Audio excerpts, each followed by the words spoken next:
From Microbe TV, this is a special immune booster recorded on May 5th, 2025 at the American Association of Immunologists annual conference in Honolulu, Hawaii.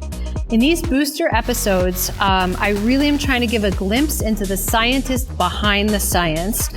I'm Cindy Leifer, and you're listening to the podcast about the body's defenders against disease. If you like what you hear in the show today, or in any other immune show, or in any of the Microbe TV shows, please consider contributing and supporting our podcasts.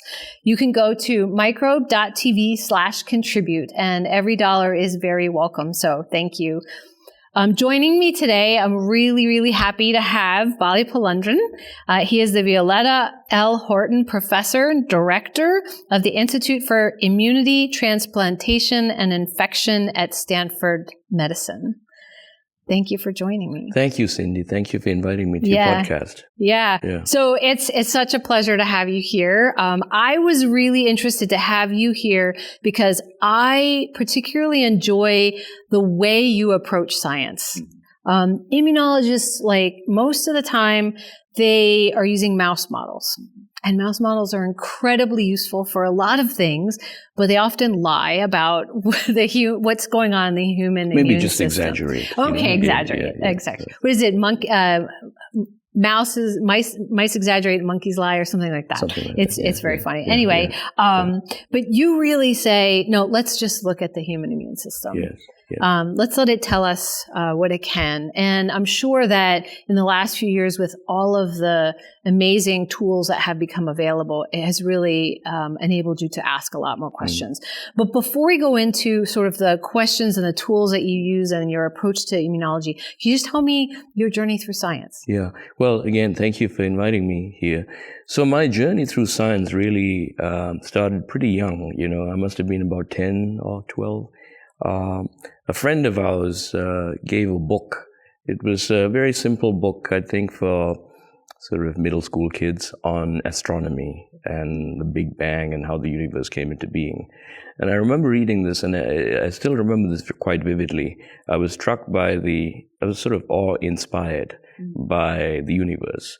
And I became very, very interested in astronomy, and I thought that one day I might do astronomy for a career. And I started reading books on cosmology and astronomy. But I found that the last chapter of each of these books was something called Origins of Life.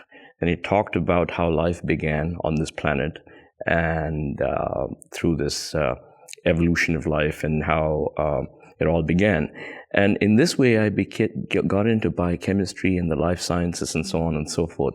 And so then when I went to high school, I thought that would be my career. I would go into university and do astronomy, maybe a bit of life sciences. But a transformative event happened before I went to college. My father was working in Bangladesh, one of the poorest countries in the world, with the United Nations. And prior to entering Cambridge to do my undergraduate degree, I decided to take a year off.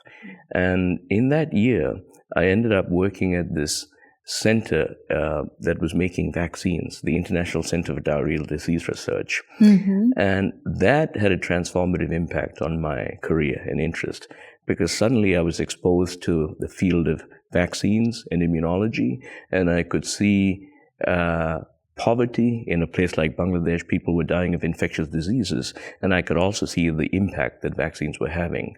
And I realized that this would be something that would be remarkable to pursue as a career. So I surprised myself and my friends, and when I declared that, listen, my love affair with cosmology and astronomy is over, and I'm going to pursue vaccine science. So that's how it all began. And it's ironic because to this day, when we study the immune response to a vaccine, I'm always reminded of the Big Bang. When the first antigen or first virus comes in, it is this Big Bang, just like how the universe began and how it evolves. So, I retain that sense of awe about the immune system, but I'm still very, very interested in doing science that could have an impact on global health. So. I love that Big Bang idea. That's great. Yeah. So where did you do your training? So you did PhD first? Yeah, I did my undergraduate degree in Cambridge, and then my parents migrated to Australia. So I went to the University of Melbourne at an institute called the Walter and Eliza Hall Institute, and I worked with this remarkable mentor called Sir Gustav Nossel. Nossel is one of the icons of immunology. He worked with Sir Macfarlane Burnet, and he was the man who, as a PhD student in Burnett's lab, he proved clonal selection, that one B cell makes one antibody.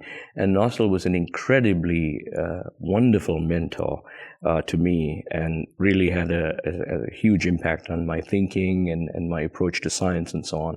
So I had the honor and privilege of sitting at his feet as a PhD student and learning from him. And then after I finished my PhD at the Walter and Eliza Hall, Nossel sent me on an overseas trip to the Keystone Symposia on immunology. That was my very first Keystone meeting. But as part of that trip in Denver, Colorado, actually it was in Keystone, he said, why don't you visit a few labs in America and check them out. Maybe you might want to do a postdoc. So I visited some of these amazing labs at Stanford and MIT and Harvard and so on. But on that trip, my last visit was in Seattle to visit the small biotech company called Immunex. This was sort of mid-90s. And I visited Immunex. I had some friends there, and I was just amazed by the science they were doing. At that time, they were cloning all these genes, CD40 ligand, TNF, TNF receptor.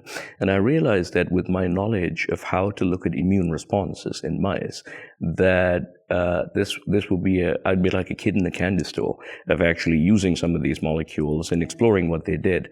So that's how I got into do my postdoc, and then that I got into innate immunity, and we can talk more about that as you like. So what was it? So you decided to do a postdoc non-traditional, doing that at a company. What was that like? Yeah. So well, I surprised myself when I said I'd like to do a postdoc at Immunex. I surprised my boss, my Gus Nossel, and my colleagues. But I, even though I had opportunities in some really terrific labs across the States, I just felt that this was the right thing for me at that time, just because it was a unique opportunity, and because of all these cytokines. So, serendipity in science is all important, right? So when I first started at Immunex, I started working with Eugene Maraskovsky and Charlie Malashevsky. At that time, they had cloned a molecule called FLT3 ligand. Nobody knew what the function of that molecule was. And Eugene did some experiments in mice, and he injected this FLT3 ligand, and we were involved in those experiments, and we showed there was this massive expansion of dendritic cells in these mice. And it was sort of in the I'd say 96, I think. At that time, the field of dendritic cell biology was still not mature in the sense that there were a handful of labs working on it, including Ralph Steinman's lab, but the frequency of these cells was so rare that it was hard to isolate them and study them. So through serendipity, just through some seemingly random events that propelled me to land a postdoctoral opportunity at Immunex, I started to work on this molecule, FLT3 ligand, which was the first growth factor for dendritic cells. And so, but that company at that time was a terrific company. It was a small company, maybe, 400 people or so, medium-sized company, but it had a wonderful postdoctoral program. Postdocs were given almost infinite freedom to do whatever they wanted to do. They could publish their work and so on and so forth, much like I suspect what Genentech might be these days. So it was a terrific opportunity for me, a wonderful, unique opportunity, and it opened many doors. So. And what did you do from there? Yeah. So my colleagues said, well, Bali, now that you're in industry, I think, there'll be many opportunities for you in industry. You could stay at Immunex and so on. And Immunex were very kind enough to offer me a staff scientist position for me. But I felt, we'd worked on this molecule on dendritic cells in mice. It could expand DCs in mice. But I said, what does it do in humans? So could we show that it could expand dendritic cells in humans? So at that time, Jacques Bonchereau was setting up a new institute in Texas, Dallas, the Baylor Institute for Immunology Research. And Jacques had been one of my PhD examiners when I was with Gus Nossel. So Jacques and I met at some meeting, and he said, well, why don't you come as a tenure track assistant professor professor to this brand new institute in Baylor. I said, why not? And I said, well, I'm interested in human immunology, and in particular, I want to explore what FLT3 ligand does. And because this institute was very much a translational institute, so that opportunity was there. So I went to Baylor. I spent almost 3 years there, where we did do this experiment in human immunology. We did show that FLT3 expands dendritic cells in vivo. So, yeah. Cool. Yeah. And where did you go from there? Yeah. Then I was recruited by Rafi Ahmed at the Emory Vaccine Center. And that was, again, a very interesting opportunity, because my lifelong interest in vaccines, which started, by my work in Bangladesh at that vaccine center, that I'd never quite lost that interest. And so suddenly when I met Rafi and he was telling me about the vaccine center, and he said, well, we think you should come here because that you could do a lot of human immunology with vaccines and so on. So that was I think that was in 2001, maybe. Yeah. That's when I started at Emory, at the Emory Vaccine Center. And that's where our work on systems vaccinology began. And that's where we've been for the last, since 2017, for almost 16 years or so. So talk a little bit about, you were interested in human immunology, but then now you've gotten more into the systems immunology. Yes. Can you say a little bit more about that and what you've been able to do? Yeah.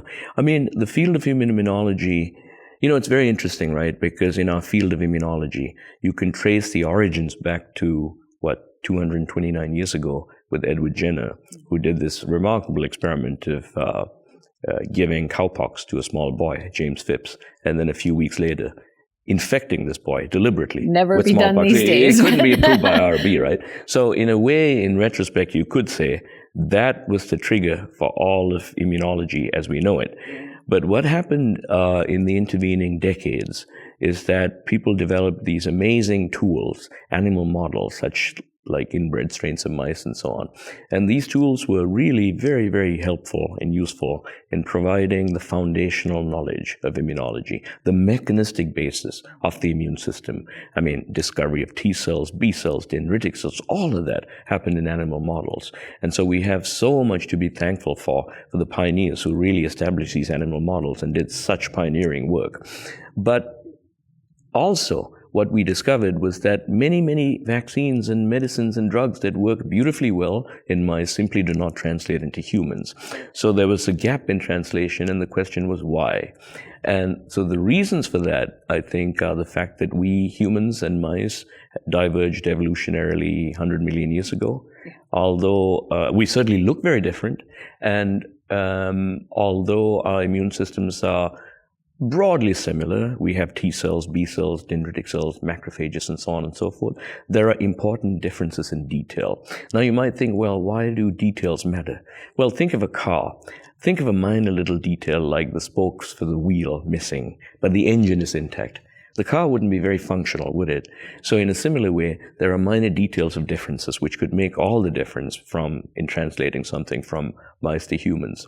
And so that was one reason. And the other reason is, of course, we humans are incredibly variable, far more variable than inbred strains of mice. So for all these reasons, I felt that there needs to be a revival of this field of human immunology. There had been amazing work that had been happening in human immunology from other labs, but we felt that there needed to be more of a system where you could actually deliberately perturb the human immune system in vivo in a very synchronized way, and then analyze everything you can. And when I joined the vaccine center, it was all about vaccines, and I realized, my goodness, vaccines are exactly that. It's a beautifully synchronized perturbation of the immune system, safely administered to humans. There are 27 licensed vaccines, mRNA vaccines, protein vaccines, live viral vaccines. They engage all the different innate pathways. And in the aftermath of the Human Genome Project, now we have all these analytical tools, genomics, proteomics, metabolomics, and so on and so forth. My goodness, why don't we put all these pieces together and create a framework by which you could study the human immune response in great detail? So that was the genesis of our work on systems vaccinology. So what are some of the major things that you've found through using those tools? Yeah. Initially, our work was very much descriptive. It was focused on analyzing the immune response, the innate and the adaptive response, and so on and so forth, in great detail. exquisite detail that hadn't been done before. But what we found is that we could define early what we call signatures. Signatures were induced by vaccination. You could find these in the blood, and computationally these signatures correlated with and predicted the ensuing T-cell response and the antibody response. But having had a training in mechanistic immunology, having worked with mouse models for many, many years, we were very much in that mindset. And so we wanted to go beyond the computation and beyond the signatures, but to hopefully dive into the mechanism and see what these are telling us. That's yielded a real bonanza of new insights and information. For example, we discovered the role of the microbiome on vaccine responses by analyzing some of these signatures. We followed this up in mechanistic studies in mice, and then we found that indeed the microbiome was having a potent effect on vaccine antibody responses. We then followed this up with a study in humans, where we deliberately perturbed the microbiome with antibiotics and gave them humans a vaccine and showed there was a remarkable effect on this. Other things, for example, the durability of vaccine responses. This has been a vexing problem with vaccines. We'd all like to have vaccines that induce durable responses like smallpox or yellow fever. Nobody really knows the immunological workings of how you generate a durable response. And so recently we published a paper just a couple of months ago where we applied the tools of systems vaccinology to define signatures that predict the durability of vaccines. And by diving into these signatures, we could show that megakaryocytes in the bone marrow were providing important survival signals for plasma cells that we induce by vaccination that traffic to the bone marrow and keep them alive, give plasma cells a lease on life, and therefore you could extend the durability in this way. And then there's been so many other mechanistic insights that have emerged and continue to emerge, and it's a sheer delight because, it's one thing to have a preformed idea of how things should be, but it's quite another thing to be completely agnostic and to go where the data drives you. And so it's been a really rich educational experience for us into human biology. So is it very hypothesis driven, or is it more so there are these two camps? You can create a hypothesis, you have your idea in mind, it might be wrong, but you test that. And there's the more exploratory. You started off by doing a lot of characterization and then interrogating the system a bit more. I'll tell you a story about that. Is it a combination of this? Yeah, I think the initial phase of this work is hypothesis enabling or generating, in the sense that we have no preconceived idea of what the underlying mechanism of a given phenomenon might be, say durability, for example. I mean, of course, we have some understanding of the immune system, so it's not that we're going in there blind. We have some, we know germinal centers are important, we know T follicular cells are important, but in molecular terms, what else is important? So in this way, big data multi-omics analysis enables the formation of new hypotheses, new targets that may not have been on our radar. At that point, then you transition into hypothesis testing, because you've enabled a new interesting hypothesis. Then you go into animal models or organoid systems or whatever and test the hypothesis. So in a way, it's hypothesis enabling and hypothesis testing. But I do want to tell you a little anecdote, which I'm fond of reciting, if I may. Please. In science, the bedrock of modern science has been this hypothesis-driven research, right? Yep. I think if you look at the history of science, many, many major discoveries have been driven through hypothesis-driven research. But equally, I could point to a number of examples which have come about through observational science. For example, Galileo, when he invented the telescope and he looked at Jupiter and he identified the 4 moons of Jupiter, he didn't hypothesize saying, I hypothesize there will be 3 moons of Jupiter. He didn't have a pitfall section saying, what if there are more than 3 moons of Jupiter or 2 moons of Jupiter, right?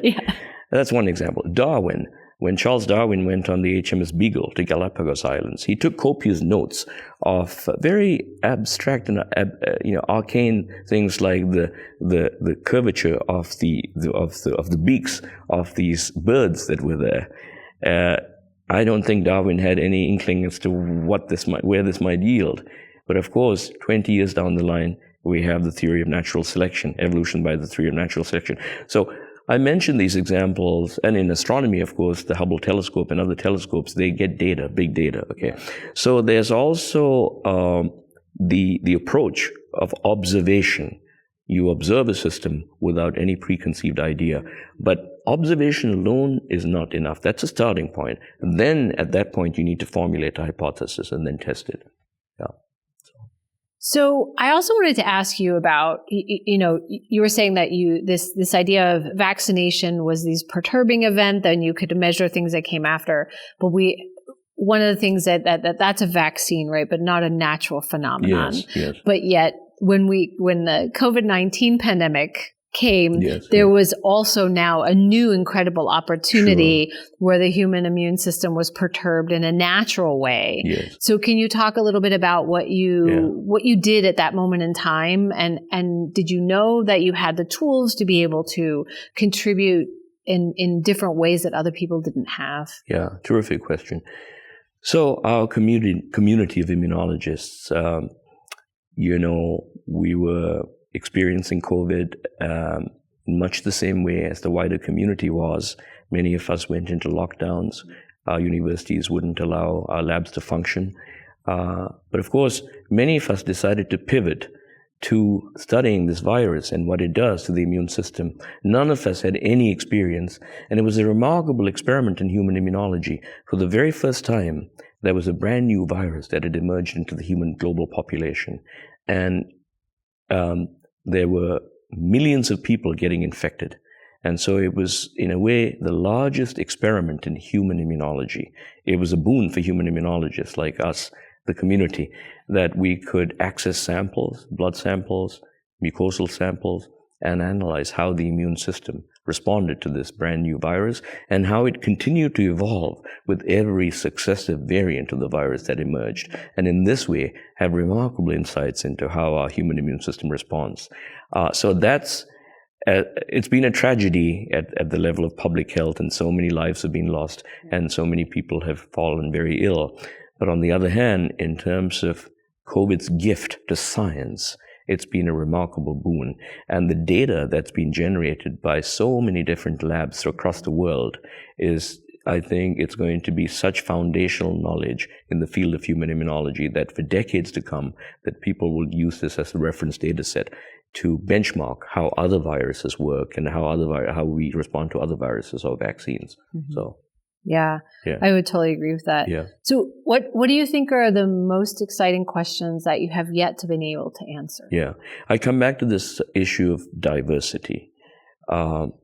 This field, as interesting and as exciting and as nascent as it is, the revival of human immunology, it's about 15 years old.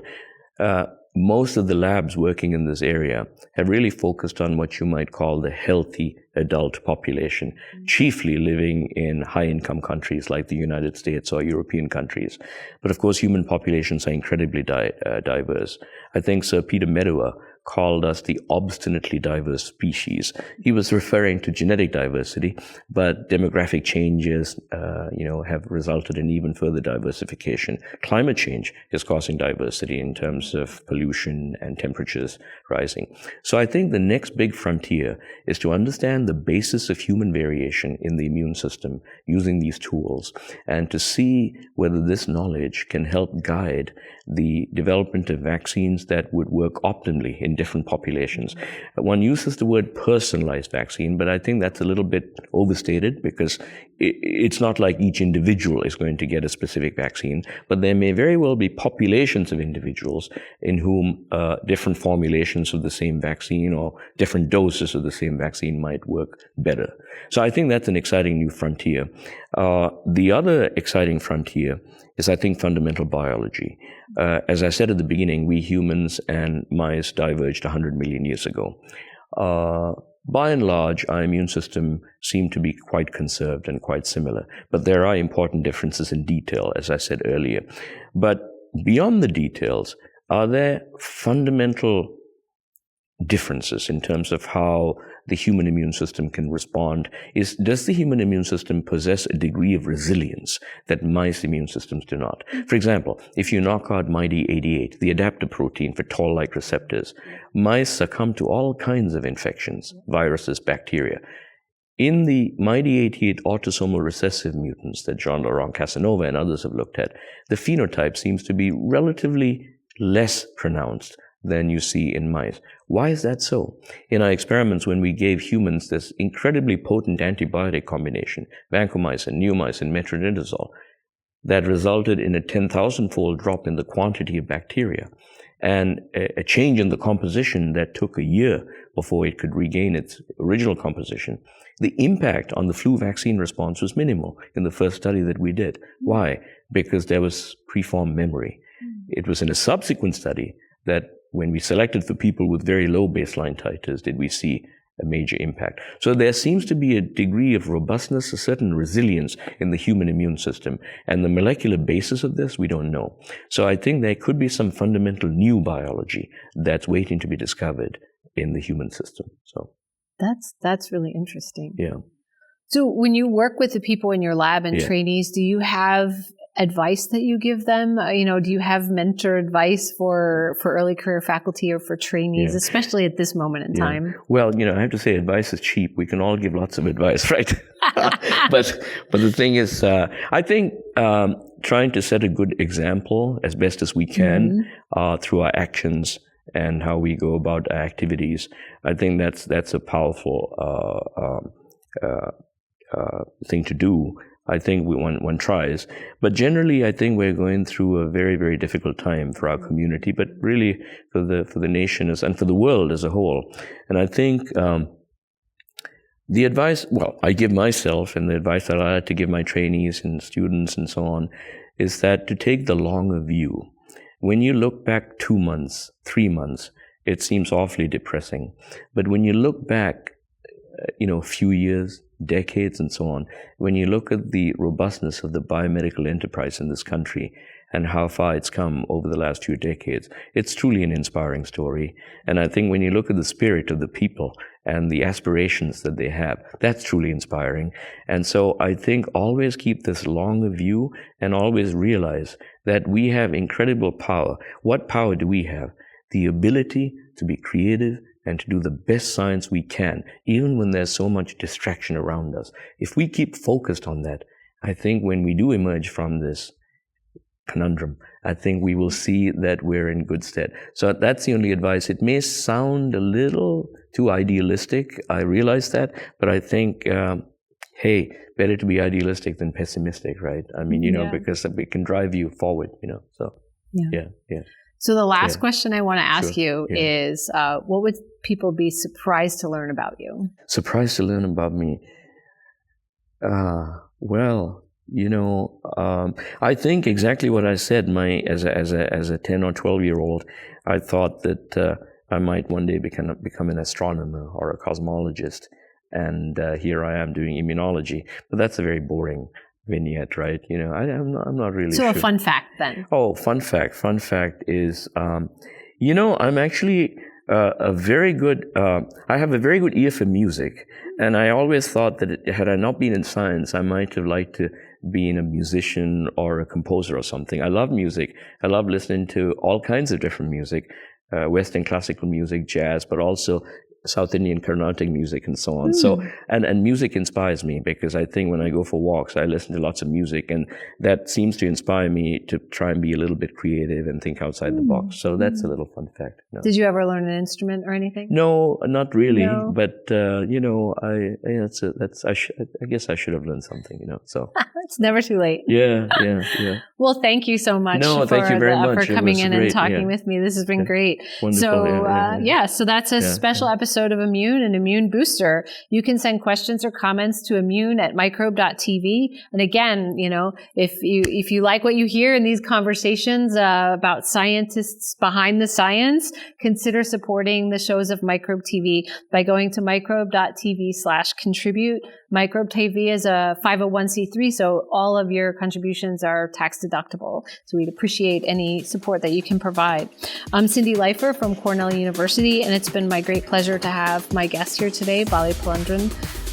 So thank you. Thank you so much, Cindy. It's been a pleasure. Yeah. Music on Immune is by Tatami. And thanks for listening to Immune, the podcast that's infectious. We'll be back soon. Thank you. Bye.